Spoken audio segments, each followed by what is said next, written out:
और इराक में अमेरिकी सेना के काफिले को क्यों बनाया गया निशाना? हूती बागियों और सऊदी अरब के बीच क्यों बढ़ता जा रहा है तनाव? और अमेरिका ने ईरान को क्या दी धमकी? देखते हैं top 9 world battle ground.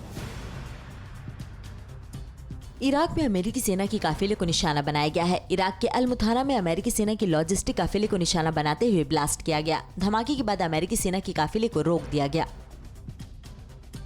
Iran समर्थक हूती बागियों और सऊदी अरब के बीच तनाव और बढ़ गया है। हूती बागियों ने लाल सागर में एक कार्गो शिप को निशाना बनाया है। हालांकि इस अटैक में शिप को ज्यादा नुकसान नहीं पहुंचा। हूती बागियों ने इससे पहले सऊदी अरब के ऑयल फील्ड को भी निशाना बनाया था।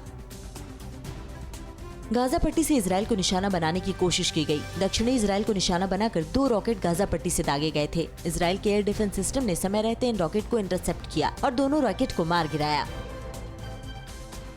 इजराइल ने समंदर में अपनी सबमरीन को अलर्ट कर दिया है। इजराइल को आशंका है कि ईरान यमन या इराक की तरफ से उस पर हमला कर सकता है। इजराइल का कहना है कि ईरान यमन और इराक में ऐसे ड्रोन और मिसाइल तैयार कर रहा है जो इजराइल को निशाना बना सकते हैं।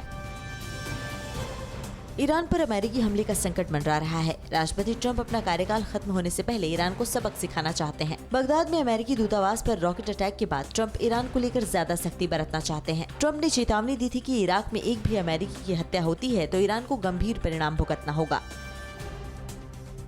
सीरिया के मैसफ में इजराइल के हवाई हमले के बाद सीरिया और इजराइल में तनाव और बढ़ गया है।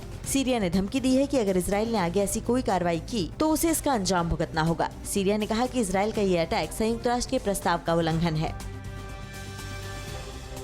इराक और अमेरिका के बीच युद्ध अपराध को लेकर विवाद बढ़ गया है। इराक की संसद ने 17 निर्दोष नागरिकों की हत्या के आरोपी ब्लैक वाटर कंपनी के अमेरिकी कर्मचारियों के मामले को इंटरनेशनल कोर्ट में ले जाने की बात कही है। ट्रंप प्रशासन ने पिछले दिनों इन आरोपियों को माफी दे दी थी।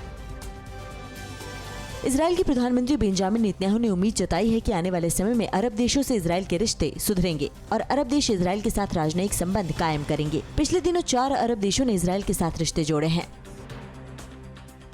सुपर पावर अमेरिका ने अब मिशन रोबोटिक आर्मी शुरू कर दिया है। अमेरिकी सेना ने शेड्यूल से पहले 2 रोबोट कॉम्बैक्ट व्हीकल शामिल किए हैं। ये अनमैन टैंक किसी भी युद्ध का नक्शा बदल देंगे। पेंटागन ने इन अनमैन टैंकों की तस्वीरें जारी की हैं। न्यूज़ टॉप 9 रोज सुबह 7 बजे और शाम 7 बजे सिर्फ TV9 भारतवर्ष पर।